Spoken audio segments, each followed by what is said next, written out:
Hello and welcome back to the Novice Lumberjack, where I have decided to try a little bit more on this X-TORQ cylinder for the Johnson Red 2172 that I am building. So what I had done before, all right, you can see right here, I went ahead and put the gasket on. And, I did a mild amount of porting, and I did it just kind of blind. But what I found whenever I looked at it closer and I put the gasket on, I said, holy crap, there's a lot more meat that I can be taking out of these transfers. So, obviously, got the gasket on there. I took a felt tip marker, Sharpie or whatever. And you can see I've already hit this side.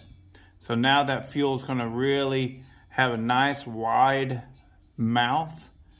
Now the transfers themselves up top, I did not do anything to them. I am not changing the timing on this saw at all. Not even a little bit. All I'm doing is transfer work. The timing numbers is where, from the dirt bike world, I've always known that that's where you can get in real trouble. And I've actually learned recently from Cajun, some of the people, I guess maybe some of the bigger porters that are kind of known for this or something on their channel, producing saws with, like 120 or 130 pounds of compression. Well, from what I know, if you've done that, then you have screwed up. So, but anyways, so there's a big hodgepodge about you're not porting a saw unless you're using a lathe and you're cutting the squish band and you're cutting the base. I definitely disagree with that. There are different levels to porting a saw.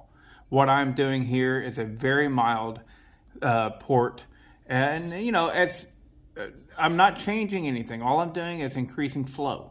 And we'll see if this makes a difference. I don't know. I would like to have the knowledge of the literal before and after, but it's not going to work out that way in this video. So all I can do is I can take this 2172 and put it up against my 2171 and, see how it does. And we make our comparisons. But so you can see I took a lot more meat out of this.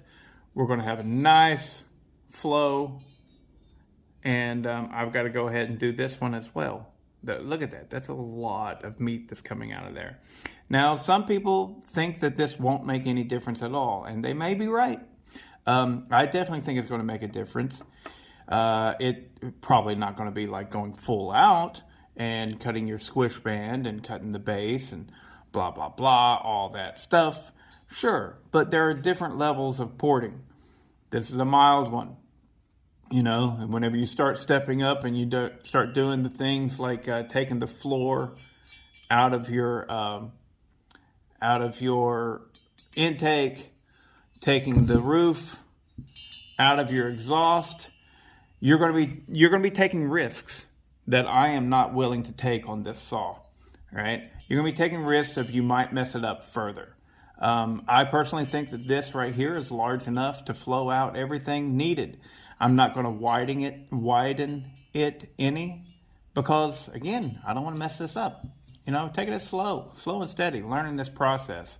And so I'm going to go ahead and get this cut out, smooth it all up a little bit more, and I guess I could show you guys what I'm using. These right here, I found them on Amazon. I found two. All right. I found these. All right. They're less coarse. Right. I'll use those to further smooth. And then I found these. These are really for cutting material. And these I paid like $60 for this set, and I paid for like $15 for this set. And you can totally tell these bend very easily. And as soon as they bend, they're out of round and just useless. So there you go. And then, of course, for big, bulky material, I've got the bigger 1/4-inch bit. And this is a nice bit. But aluminum, it gets clogged with aluminum. Everything does. Anyways, I'm going to try and record this a little bit for you. So hold on, let me get my earplugs in.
You can see that's really starting to take shape right there. Be a nice smooth transition.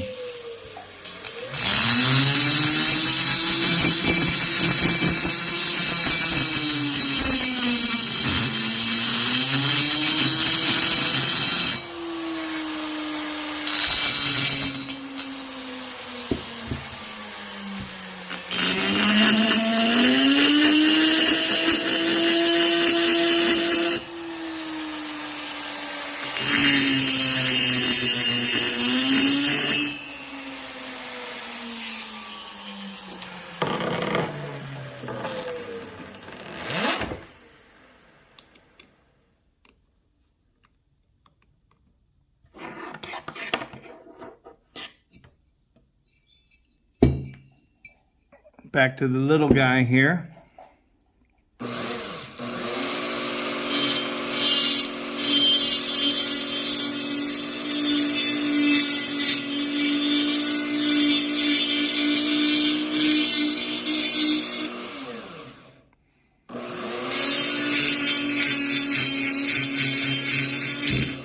Ooh.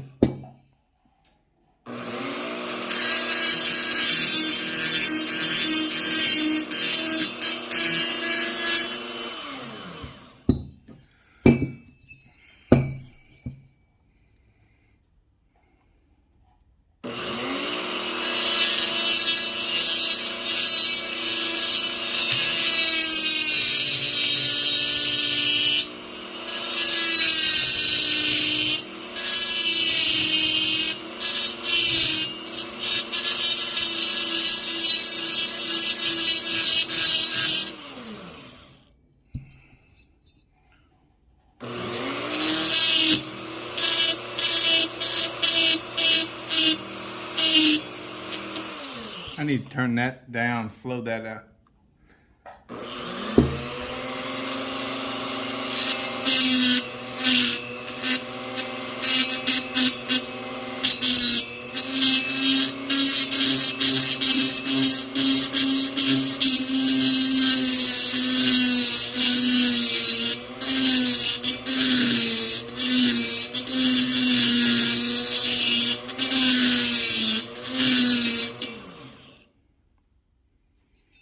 All right, I'll pause it there. Okay, so that does it. Both sides have real nice smooth transitions on the transfer port. Comes up out of the crankcase and into these holes. And the smoother we can make that happen, the more efficient and effective it all is. And that's where I believe I will derive some extra performance, as well as simple throttle response. So the intake there is cleaned up a little bit too. Definitely enlarged the opening. The actual port itself has not changed, because then I'd be cutting on the cylinder side. No, I don't want to do that. I hope you guys understand that. It's like, you know, I will openly admit that I don't, you know, I'm not a pro at this yet. So therefore, baby steps. Baby steps. But now I'm going to start in with the other little things that are known to do with these saws. And that's coming right up. Okay, so the other thing that is known to really benefit these saws, because they're the X-TORQ or Strato, whatever you want to call it, cylinder, you have two different things on your intake. This is where your fuel and air mixture go, and then at some point during the stroke of the piston, it sucks in nothing but air, right? So what we're going to do is we're going to eliminate that. We're just going to open it right up.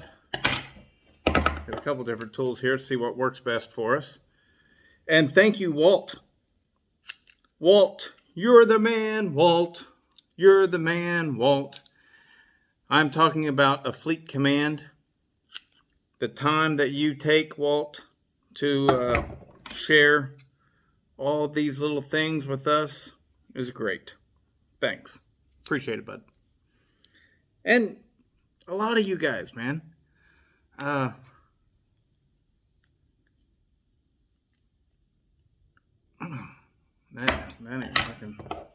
So, yeah, share the info.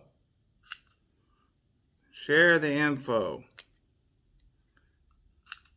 Cajun, buddy, what are your timing numbers? I know you told me on the small saw, 108 for the intake. Stuff looks good. Man, whoever you are, I don't know your name, Chainsaw Shack guy, right? Dude, that Echo 490 or whatever it is, 501, that thing is berserk. I mean, it'd be good to see that thing side by side with something else so that we have a known commodity there, you know? But that thing looks freaking stone cold crazy. I ain't never seen a 50cc saw run with that kind of authority. Except for in the races, like the full-blown, whatever they're doing to them, race saws. That thing looks amazing. Yeah.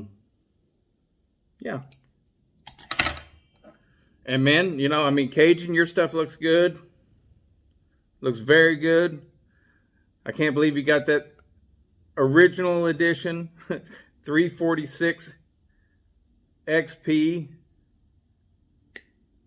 What is that? 45cc, 44 point something. It's a little saw to run like that thing does. It's amazing. All right. Wouldn't it be something if I was screwing everything up right now? Oh, that'd be awful, wouldn't it? All right, so I've got it all cleared out now. What I'm going to do is I'm actually going to take my Dremel and I'm going to smooth that out best I can. You know, it's rubber. It's hard to mess with. I'm going to do the same thing over here on the filter side. That needs to go. Look at that. It's a whole bunch of blockage there. I'll get rid of all of that and then start the video back up. Okay, that's all done. Further modifications. Well, I guess I should show you. All right. Now, with this part right here, it bolts onto your carburetor, and your filter hooks to the top of it. I do believe that with this part, you could just buy the one off of the original equipment, the old school 372, and it'll work just fine. But, you know, I mean, that's, I don't know, $15 saved by getting in there. Now, it was a chore, and, you know, if you don't have something like this to get in there and clean it up, I don't know how you clean it up. I mean, I guess you could get a knife real hot and go in there and melt it out. That'd be pretty cool. But same thing with this one here. Boop. Now, it's going to be able to suck in all that good fuel and air, man. Whoa. Feeling right. Okay, so the next and final modification that I'll be making to this saw is the muffler. Now, all I'm going to do with this, it's a pretty straight shot muffler. The only thing that you have going on is up top is the only exhaust, and it is, we have that as well as we have a screen and everything. So I'm just going to drill a little hole right here, put in whatever I can find, weld it up, and then we'll put it together, see how it runs. But gonna have to save that for a next video. It's raining outside. I don't feel like putting this all together right now, so maybe I'll do that tomorrow or the next day or something. But subscribe to the channel if you haven't already, and look for it. I will definitely be doing multiple runs of this saw and seeing how it goes, and then ultimately I'm sure I'll just sell it. But anyways, ta-da! I know it's kind of an anticlimactic end. Sorry about that, but this shit takes time and effort.